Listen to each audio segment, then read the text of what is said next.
second lecture of Andrey Smirnov M-seminar mini-series on Frobenius structures for differential and difference equations. So, Andrey, please.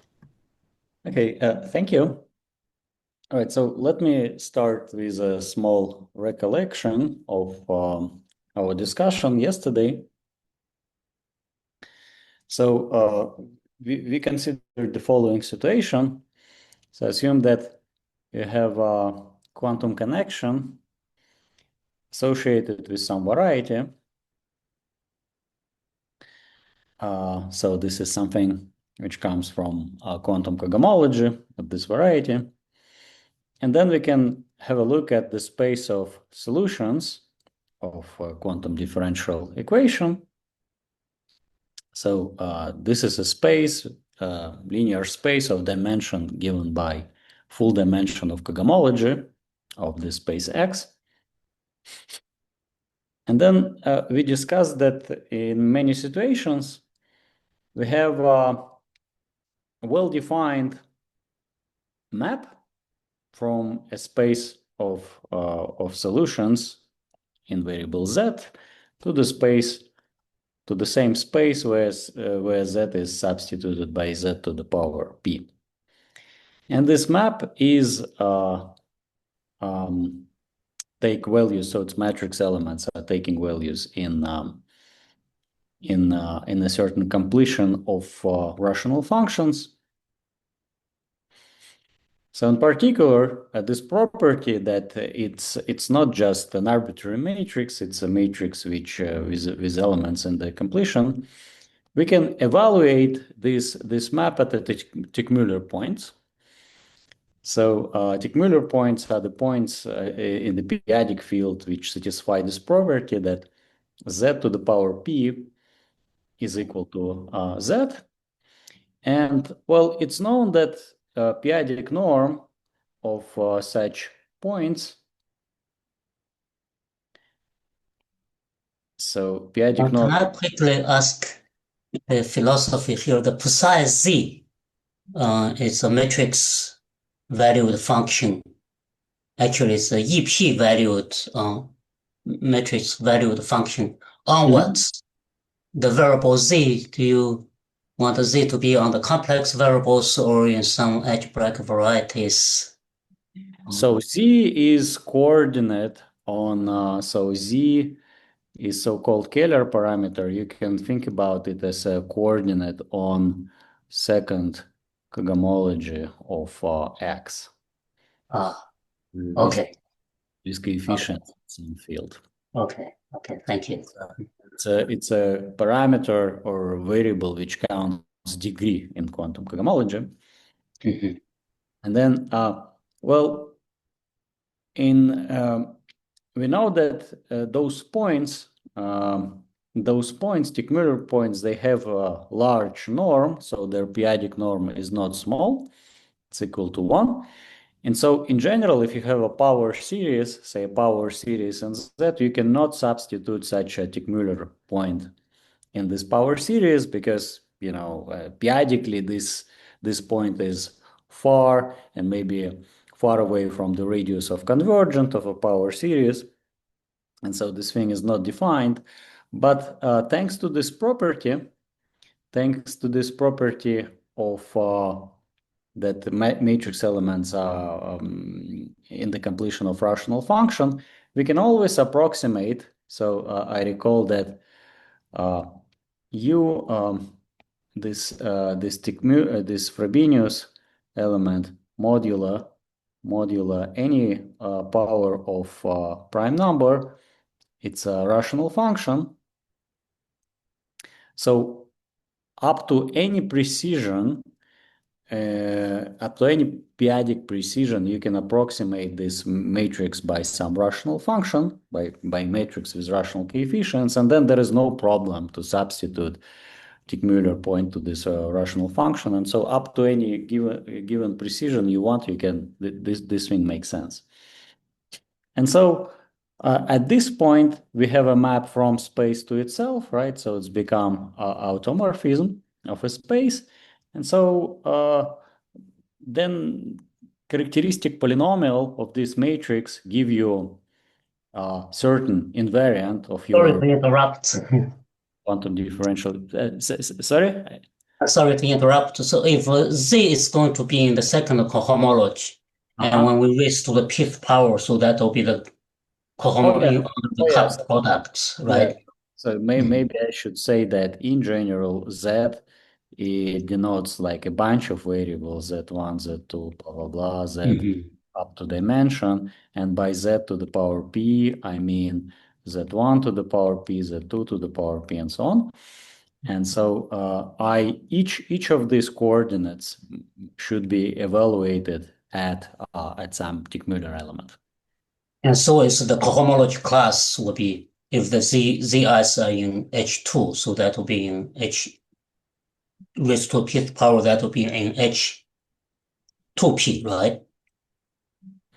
Well, Z is just some point in this space, right?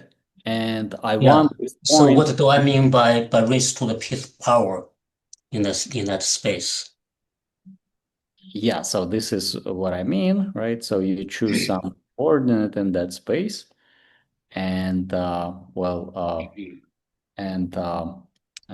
then this transformation is what I mean by raising it to the power P. So That's the coefficients of that. So the Z is not going to be the cohomology class model in cohomology class or not.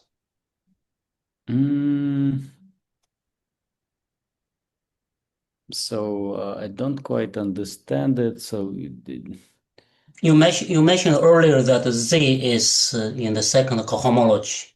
Yeah. I mean, yeah. Maybe it's better to say it's not really a class. It's like coordinate there, right? It's like it's a coordinate on. So I identify second cohomology. I see. You will have a fixed basis. You just raise to the power of the coordinates, but not the cup product.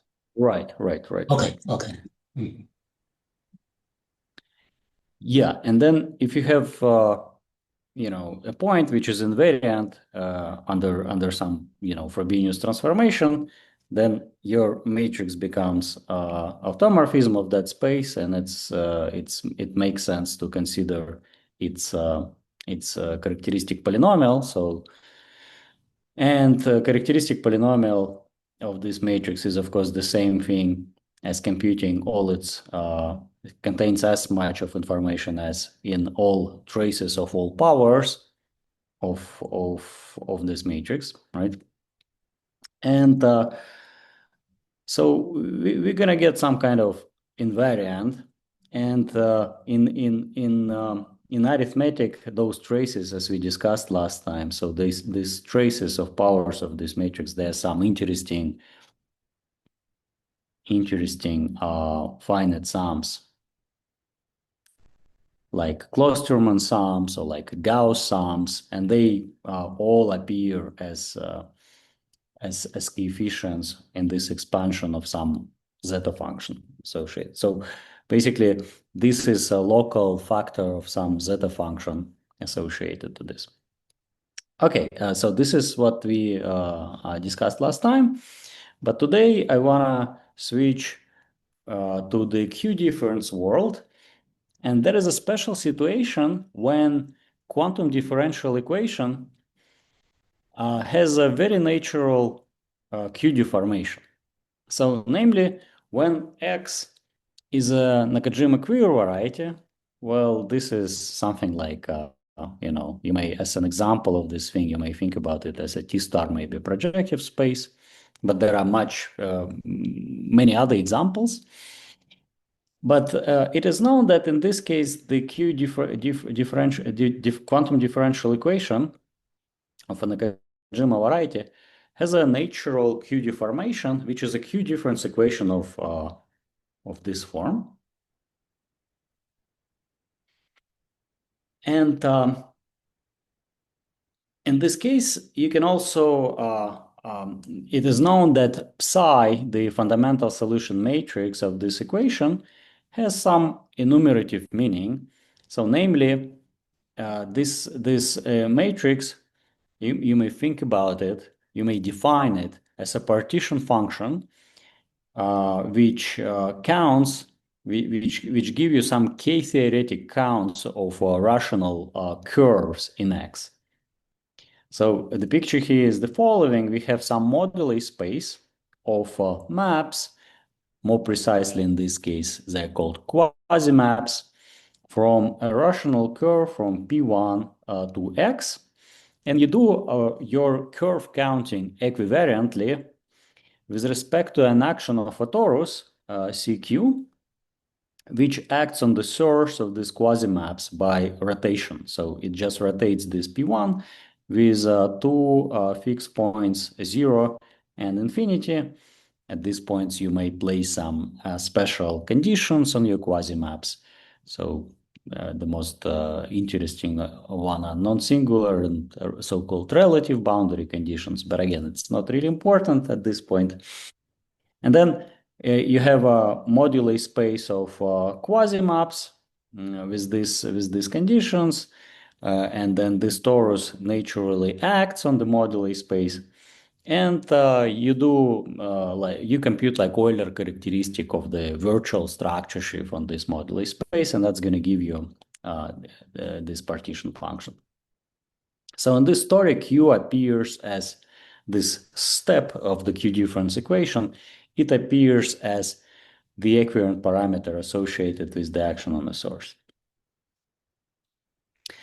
So this Q difference equation is a deformation of quantum differential equation in the following sense.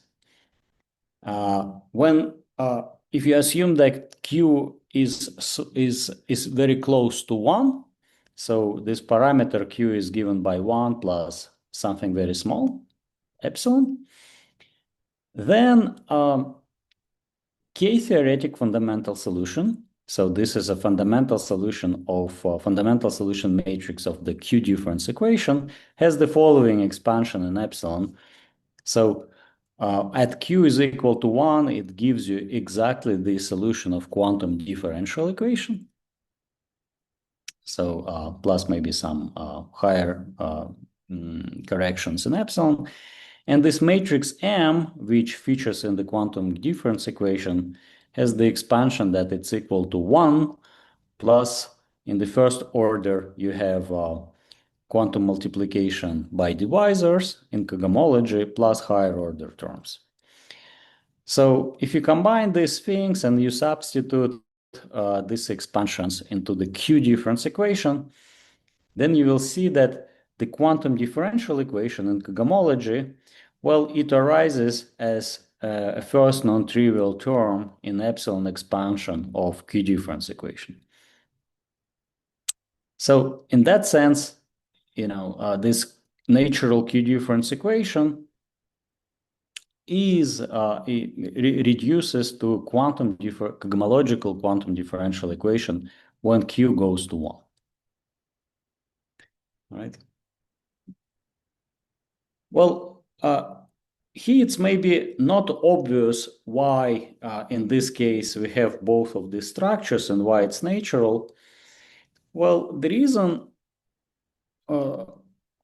behind it is the following. Maybe I can write here a small explanation, is that for Nakajima queer varieties, we have a natural action of quantum groups on their cohomologies and K-theories.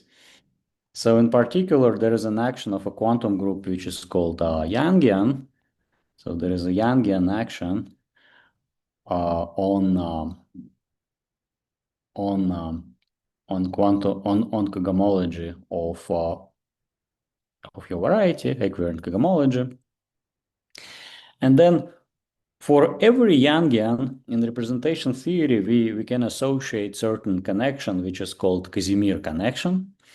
And it turns out that Casimir connection for the Yangian, in this case, is exactly the quantum connection for Nakajima variety. But in representation theory, we know also that Yangians, their Q go to 1 limits of more general objects, which are called affine quantum groups. And again, for the affine quantum group, we have its own Casimir connection, which is Q difference equation deforming the Yangian Casimir connection. So if you think about it from the point of view of representation theory, this equation should has a very natural Q deformation. And it happened to be related. What's this Q difference equation, where it comes from? This one? Whatever, one of the two associated with either of the quantum groups. So this for Yangian, we have something called Casimir connection. How it is defined? It is defined as it is connection on. So we have this Lie group, and inside it we have its Cartan, and that's going to be a connection on its Cartan subalgebra, and it's defined by equation zd over dz plus some kind of quantum correction, which are the terms which looks like 1 minus z to the power minus alpha. So it's defined purely formally, or it comes from geometry? It defines purely formally in terms of, so here alpha is a root system for this Lie algebra behind it. And for every Yangian, we can write this Casimir connection, and it's like an important object in representation theory because its monodromy computes the action of braid. What is the alpha? I mean, what it has to do with the Yangian? That's my question. You can write, if you can write it down, whatever. Yeah, why it has anything to do with the Yangian and not just with the root system of Lie algebra? Yeah, because here you have, this is so-called quantum term, and it lives in just in this algebra. So it can be defined purely in terms of this algebra. But then there is also a term which do not live in the algebra itself, but it lives in the Yangian. So it's like a classical, multiplication, quantum multiplication has a classical part and quantum part. So it happened that the quantum part, so this guy here, it can be written in terms of Lie algebra itself, but the classical multiplication, so an extra term here, it actually lives in the Yangian.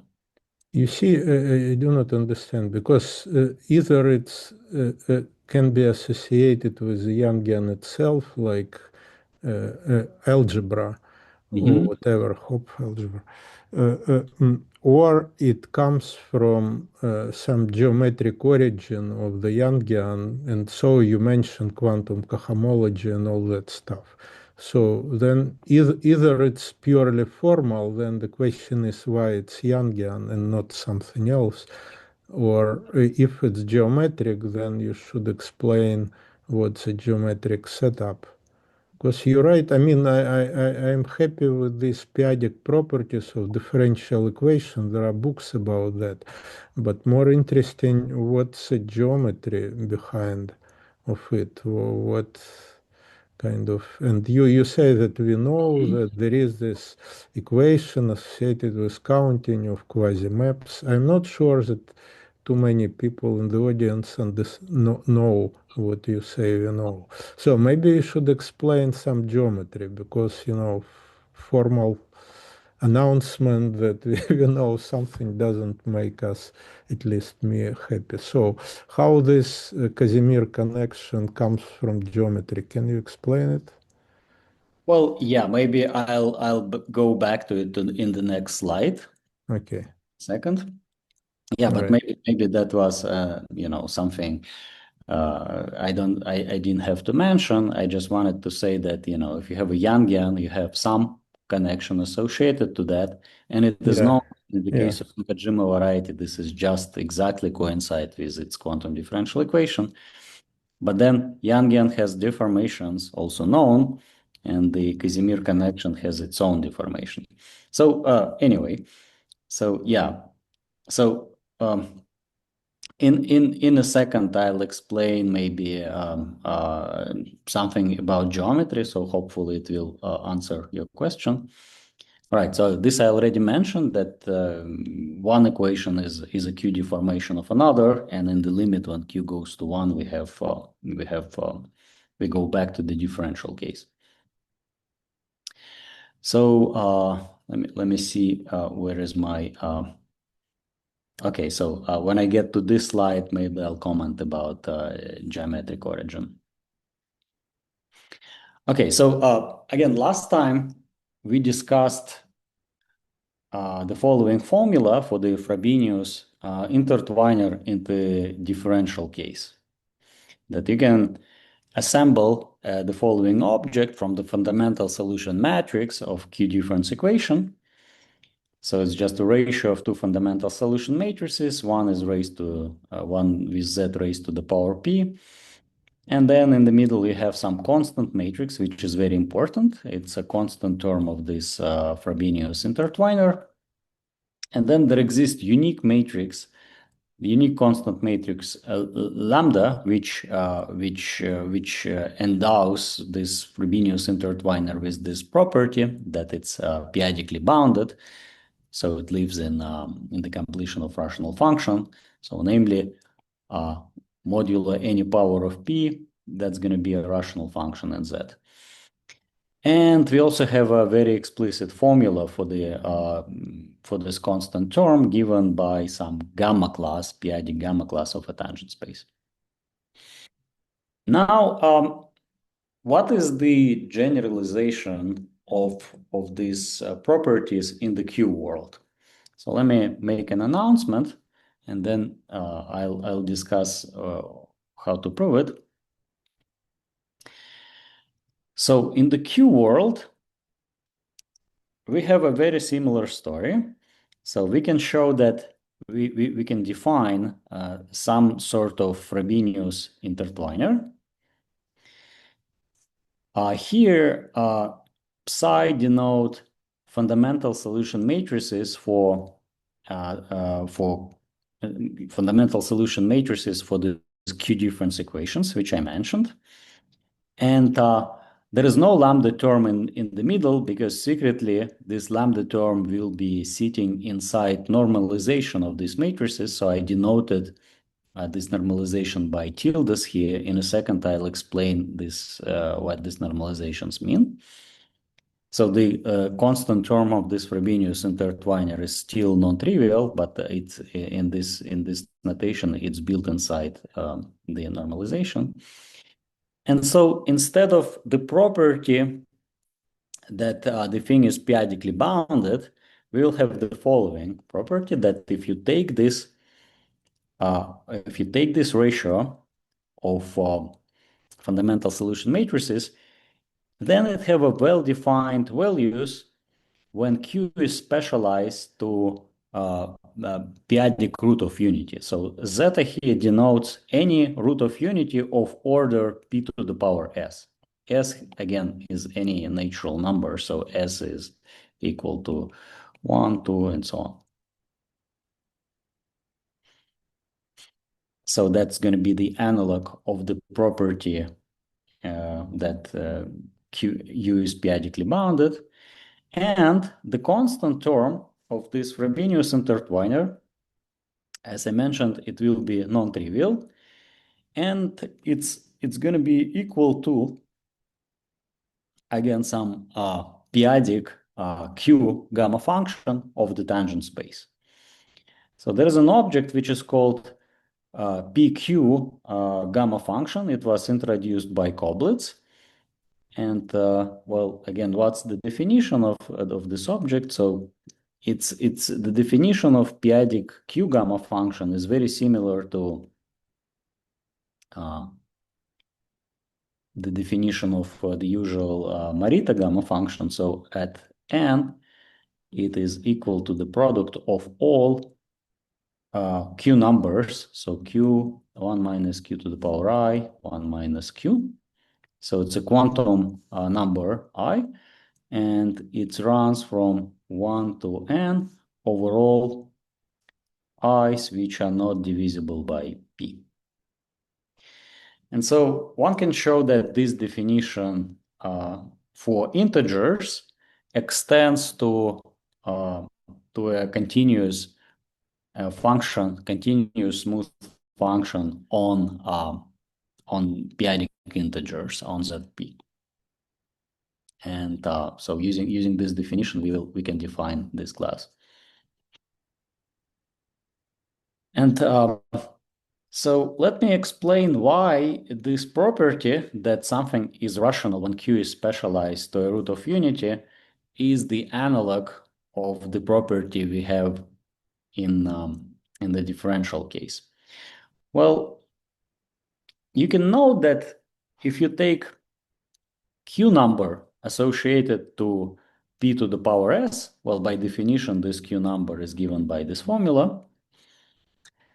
Well, this is just a product of cyclotomic polynomials, because the roots of this polynomial are exactly all roots of order p to the power s except 1, right? So I divide by 1. And so this property that some function is irrational at such a root of unity simply means that this Q Frobenius intertwiner modular quantum p to the power s is rational.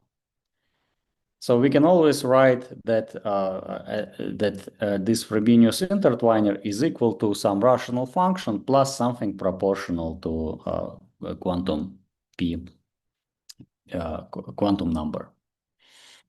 And so this is a natural analog of the formula of the rationality property that we have in the differential case. So in particular, if you take a limit when Q goes to 1, in this case,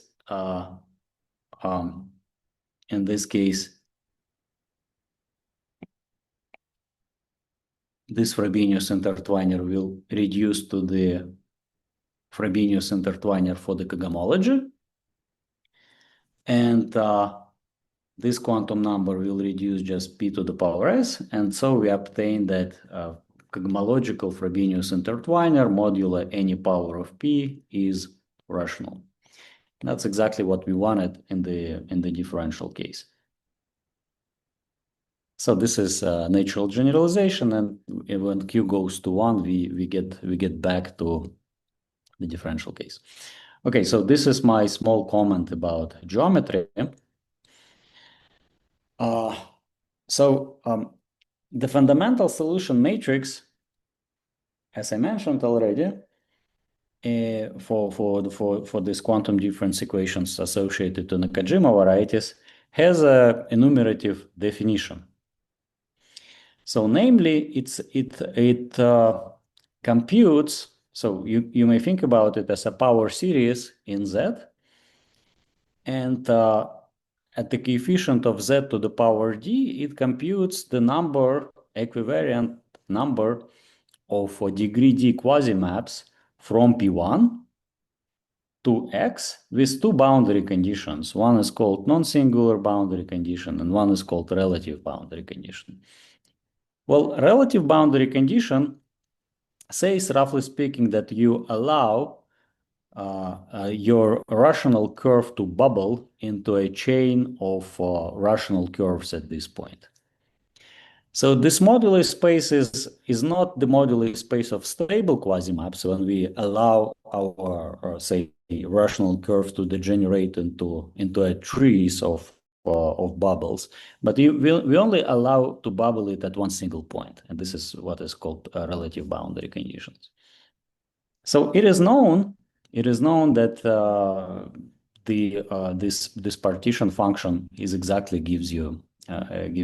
satisfies the Q difference equation. What I wanted to mention is that if you look at the definition of this Frobenius intertwiner in the Q difference case, so it's given by a combination of two fundamental solution matrices, and if you if you know that fundamental solution matrix computes some quasi-maps, so it's a partition functions for quasi-maps, then it's natural to expect that this Frobenius intertwiner itself should have some geometric meaning.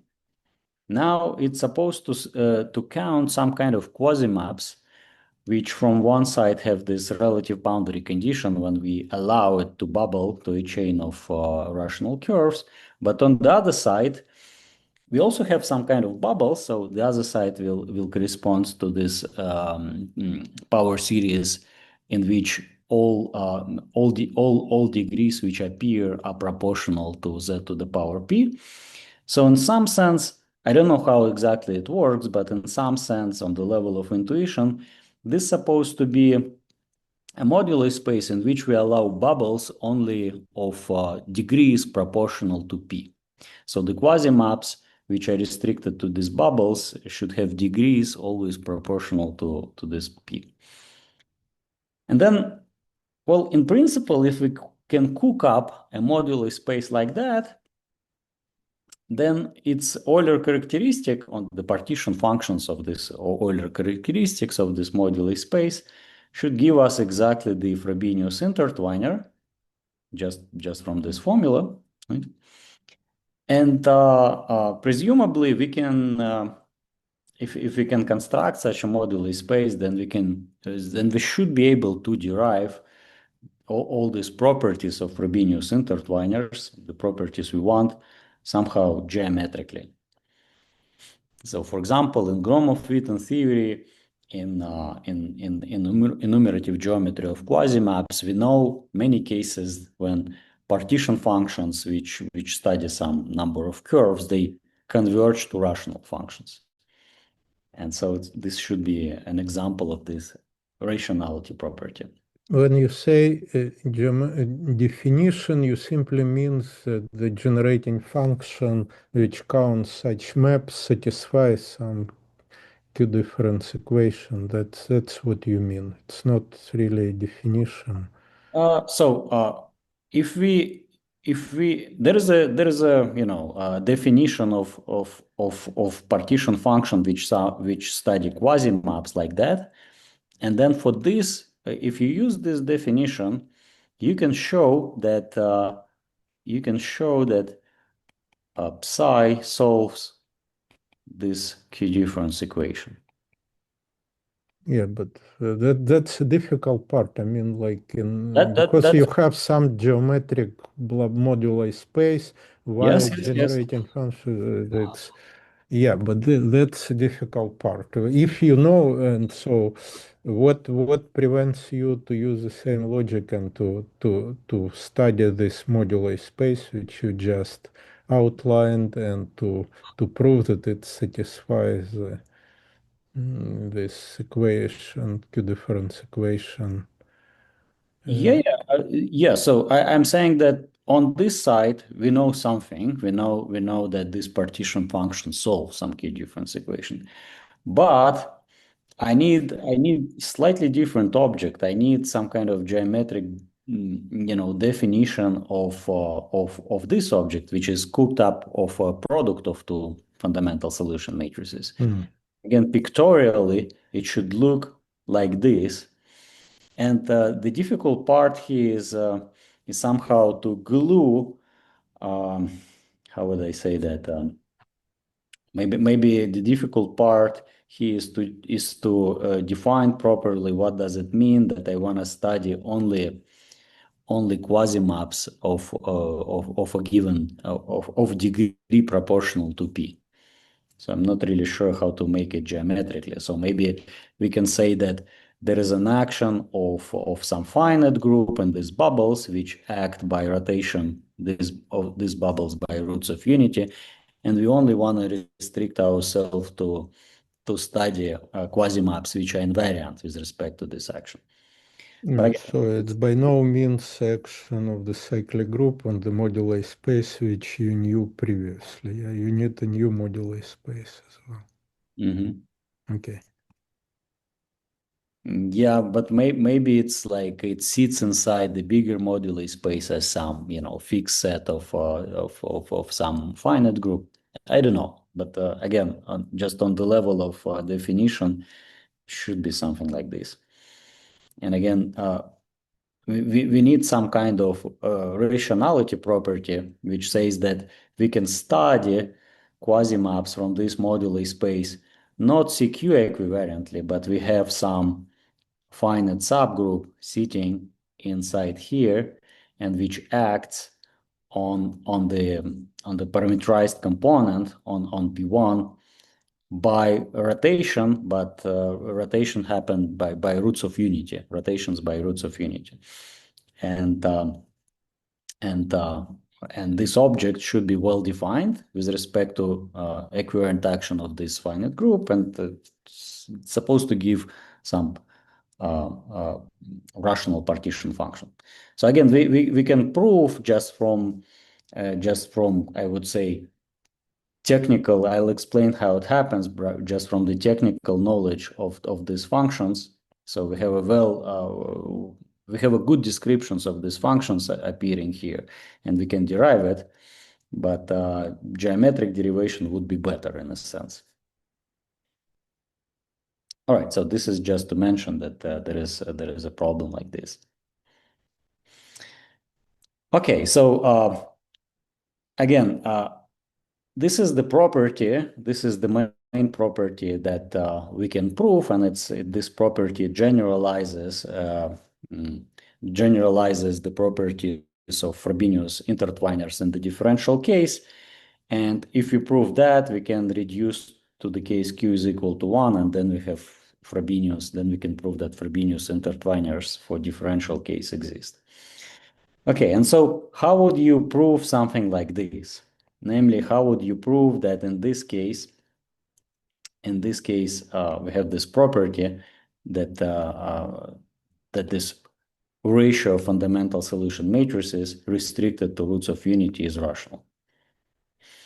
So in the end, I just wanted to go over the main points of the proof and see what kind of ingredients it has. So these Q-difference equations associated with quiver varieties have very rich structures.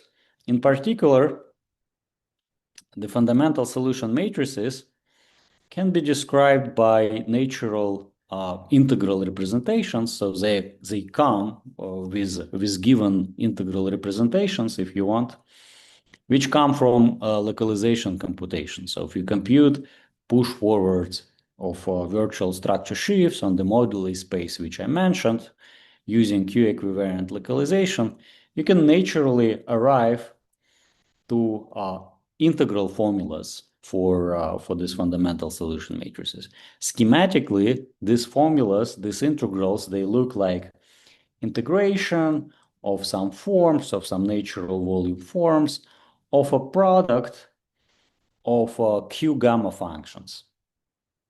And this product always appear like you have some Q gamma function of h bar times x divided by Q gamma function of Q times x. Q is the equivalent parameter I mentioned before, and h bar is a very important thing. It's a weight of symplectic form on a Nakajima variety. So as we discussed last time, curve counts on Nakajima varieties are not defined unless you consider an extra action of a torus, because those varieties are not compact. And so you can consider an action of a torus with, which scales the symplectic form and retracts your Nakajima varieties to something compact. And if this parameter is present, you can still define curve counting. And so this is an important ingredient.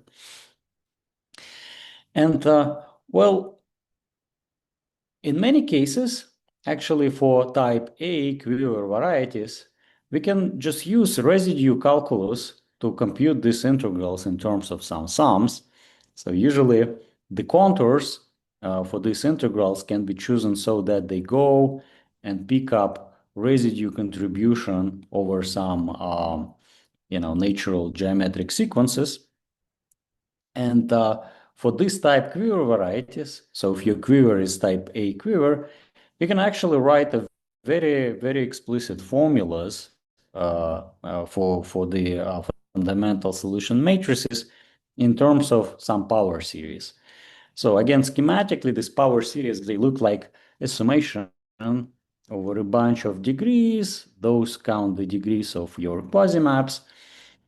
Well, you weight them and organize them into partition functions of with parameters z, which count those degrees. And then here I use the notation for Pachammer symbol, so it's kind of a shifted Pachammer symbol of xd. It's just a product of some terms like this. And so we can compute these partition functions very, very explicitly, and they have a structure of a power series with coefficients of this type. And again, this is a argument and calculation which is not geometric, but at least we can use this very explicit presentation of the fundamental solution matrices to investigate what happens with these matrices when Q is, for instance, close to a root of unity. The only thing we need to understand is, how these coefficients, which we know explicitly, behave when Q approaches a root of unity. So another important property of this fundamental solution matrices is that when the parameter h bar is equal to 1, the curve count becomes trivial. Again, it's the same reason. If you turn off the torus action, which retracts your Nakajima variety to something compact, then the curve count trivializes, and everything except degree 0 vanishes, and your fundamental solution is equal to 1. And finally, the last property is the last property that I need to cook up a proof of the statement is that for a certain normalization, natural normalization of fundamental solution matrices, namely this normalization gonna look like, you normalize it as some power series, which starts at a zero coefficient with some product of gamma functions. So here P is basically a tangent space of X. And if you normalize your fundamental solution matrices so that its degree 0 term is not 1, but some explicit product of gamma function, then this fundamental solution matrices also solve Q-difference equations, not in the parameter z, which counts the degree of quasi-maps, but also in all possible equivariant parameters, including the parameter h bar. So we have a consistent system of Q-difference equations. You can shift z, the Kähler parameters, by powers of Q, or you can shift any equivariant parameter by a power of Q, for example, h bar, and that's going to give you original fundamental solution matrix times some matrix which is known to be rational in Z. Again, there is a geometric definition.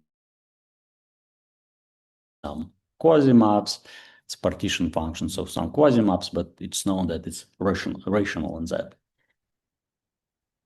All right, so this is these three basic ingredients which I need in the proof of the rationality at roots of unity. So how this proof works, as I mentioned already, since we know the coefficients of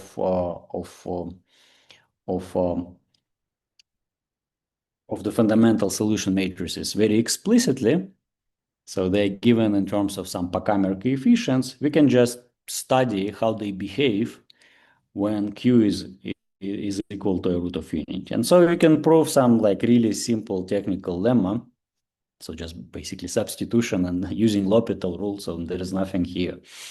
You can prove identities that some ratio of Pachammer symbols with parameters, if you assume that h bar, so this parameter corresponding to the weight of the symplectic form, is integer, so it's a natural number.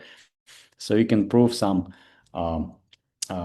some kind of recurrence relation between this ratio of Pachammer symbols at Q and the same ratios of Pachammer symbols with Q substituted by Q to the power P. So Q here goes to Q to the power P. And then you reduce these combinations of Pachammer symbols to roots of unity, and you have equality. And moreover, this is equality, both sides of this equation are equal to 0 unless this parameter I is not divisible by P. So this simple identity implies that if h bar is an integer, then your fundamental solution matrix with parameters q and z, and the fundamental solution matrix is a matrix with parameter q to the power p and z to the power p, they just coincide. Again, you look at the formula for the fundamental solution matrix as a power series. Coefficients of this power series, they look like these combinations of Pachammer symbols. If you substitute q by q to the power z, you know that all these coefficients vanish unless the degree is divisible by p, so you actually get some power series in z to the power p. And the right side are exactly the coefficients which appear here. And so you compute that this fundamental solution matrix and this fundamental solution matrix is just equal to 1. But again, this is only for integral values of parameter h bar. And you want to prove it for rational parameters.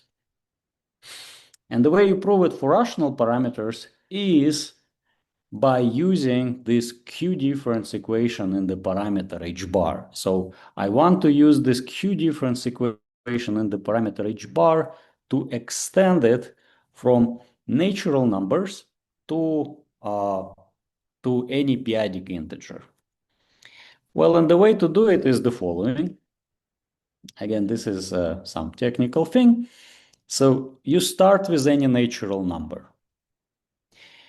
You can approximate this natural number up to p to the power s, p-adically approximated very close by some number which I denote hs here. So again, by definition, this hs is simply hs is your original h mod small terms p to the power s. So you can always write any natural number in this way. And then you use q difference equation in h bar to write your fundamental solution matrix at this point as a fundamental solution matrix at this point, so at this smaller h bar, times a product of shift operators, which you know to be rational. So again, a shift of a by an integer gives you some rational prefactor in your fundamental solution matrix. And then, so you look at the ratio of the fundamental solution matrices you want to investigate.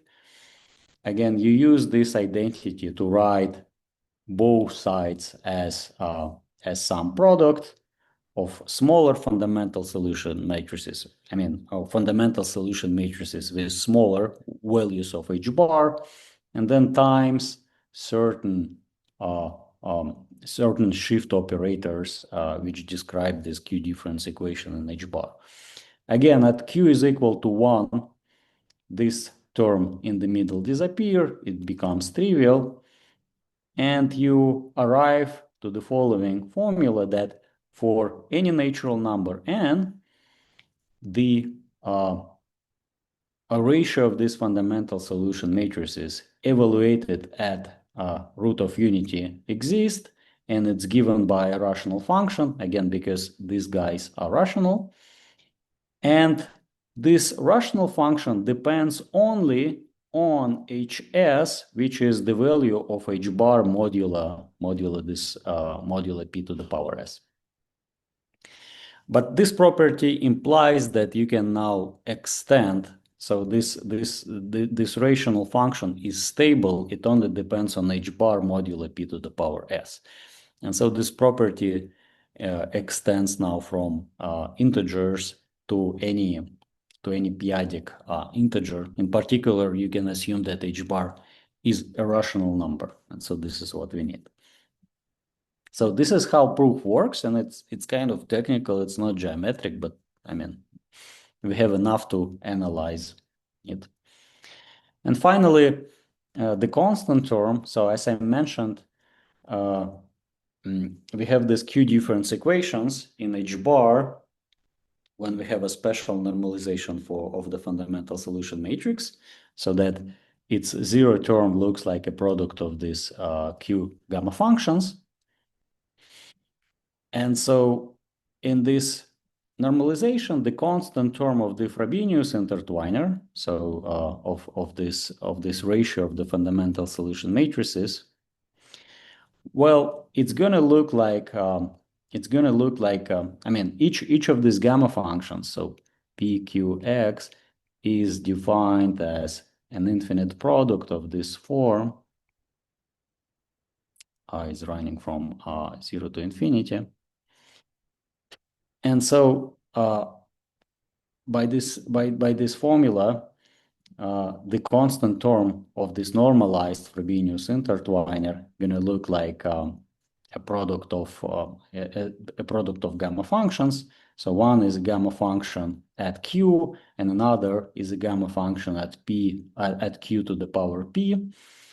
And so in this product, so it means that all the terms in this product in the numerator, the terms of this product in the numerator with I proportional to p, divisible by p, will cancel out by terms in denominator.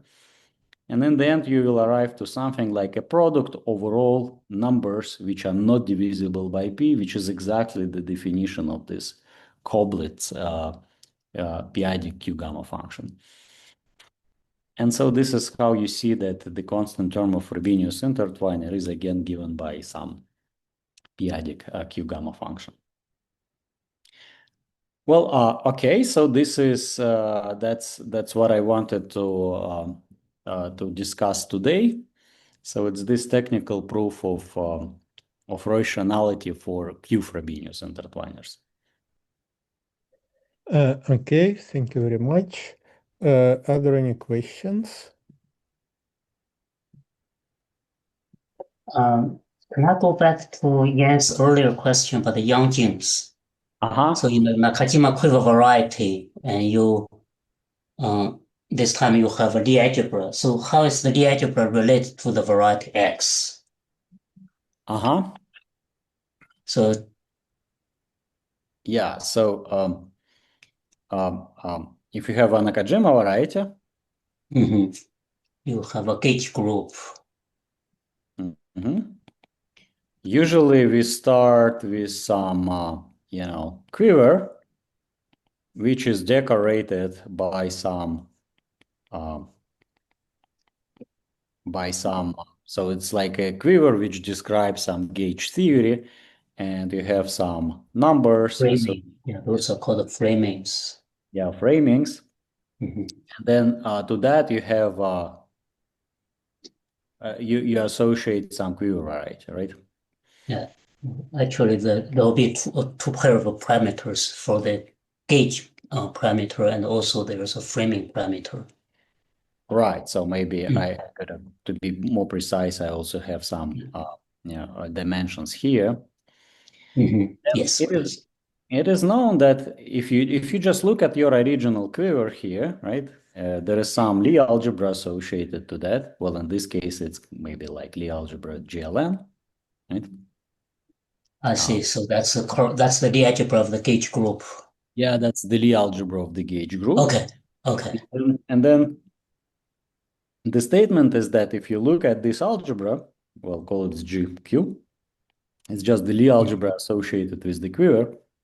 But in principle, it might be very complicated. So if you, for example, if you consider this type of quivers, right, then this Lie algebra will be something like, affine. And so it is known that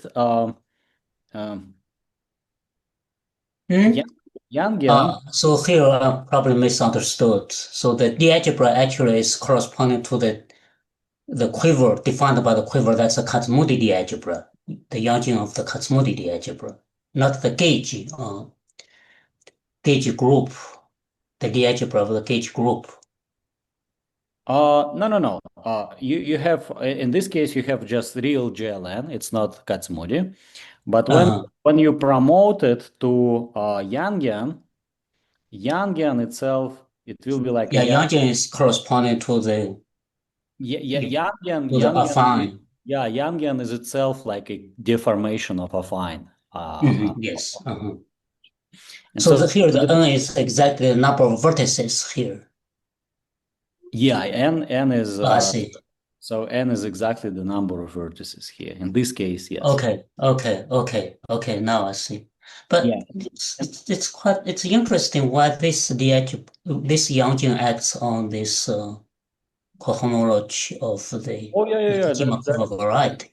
That's a interesting story. So it happened that this Yangian is actually acting on the following thing. So it acts on a sum overall degrees V. So V is this dimension. Oh, yeah. Okay, now I see. Over on the equivalent cohomologies of spaces X and V. And V is like a weight subspaces. So it's going to be some representation, and V plays a role of weight subspaces in this representation. And then Yangian acts here somehow. Okay, I see. So that's what met Nakajima quiver variety. Actually, it's a disjoint union of many Nakajima quiver varieties. Yeah. But okay, I got it. Thank you. But you have some kind of natural elements which preserve degree, for example, right? So maybe you have something like E alpha and E minus alpha. Acts on a simple component. So it's not mixing V. And so exactly these guys appear in those like Casimir connections and so on. So the Casimir connection restricts to something on individual V with this fixed V. I see. Yeah, earlier I was thinking because the Nakajima quiver variety is the GRT quotient, so there is a different group acting. So whether the Lie algebra is coming from that part. Now I see. Thank you. It's like it's associated to the quiver. Yeah. Okay. Is there an elliptic analog of what you just said, with roots of unity being replaced by torsion points? I don't know. I know that this story here definitely has. Yeah, but I mean the story which you told today about rationality. Yeah, but I don't even know what is like a differential equation in elliptic case. What is the it's like if you have cohomological solutions, they very close to hypergeometric functions. So it's like you may think that this object, the partition function, it looks like a hypergeometric series.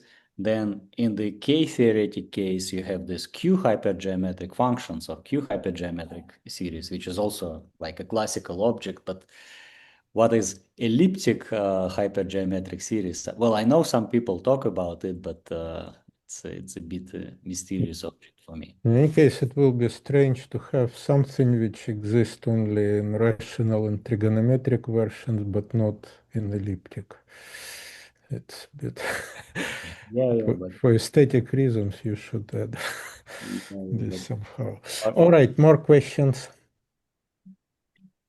Well, if there are no more questions, so tomorrow Andrey will give his last lecture. And okay. this is it for today. Thank you very much.